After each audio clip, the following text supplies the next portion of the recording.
you have a really good offering in the wealth management space. Now, I do want to ask you this question. There are so many platforms out there, and a lot of them are doing well as well. How are you keeping your own platform engaging, sticky, and offering more value to the customer at this point of time? Okay, unfortunately, I have to touch upon the same jargons and words that have been overused in the past, let's say 2-3 years. But yeah, so I think when we move from a physical world to a digital world, how do you continue engaging with the customer as if it was a one-on-one kind of a engagement, right?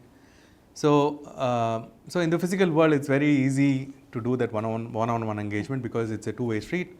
You know in real time what the customer is asking you or what the other person is asking you, and you kind of respond. Yeah. So I think what we are trying to do is kind of mimic that in the virtual world as well, in the digital world, in terms of personalization. Yeah. So, of course, personalization is a very big word, and now hyper-personalization is even bigger word. Yes, absolutely. Right? But I think that is the path that everybody has taken. So while hyper-personalization is something that everybody is pursuing, ultimately it is how you implement it on the platform, Yeah. and how you continue to evolve the capability, Right, is what makes the difference, right? So we would like to get to a state where n is equal to 1, which means I have that one personalized idea that is only for you as a person, because you're so unique as a person that I have this unique idea for you. Right. But I think we're quite far away from that. But what we are trying to attempt is to personalize based on not only data that we have, but also use AI models that constantly learn about you as a person as Right. you continue your journey with us, and continue to personalize offers for you, continues to personalize content that you might be interested, continues to personalize other stuff that you might be interested, right? Even outside of wealth, Yeah. is what I'm trying to say. So we create the stickiness with the customer.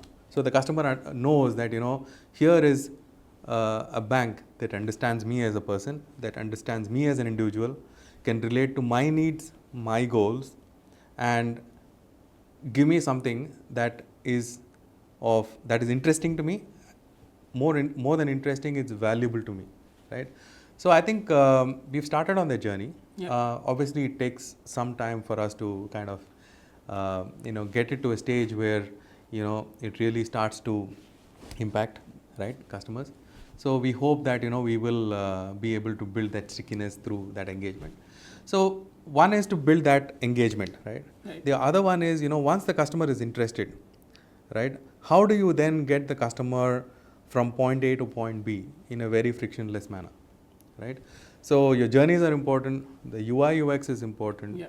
the ease of fulfillment is very important. Absolutely. A lot of people can go very fast until the signal, right? And then if the signal is red, you have to still wait. Yep. So we don't want those things to happen, right? It should be like a highway that the customer goes from point A to point B without stops, is very happy when he or she reaches point B. Right.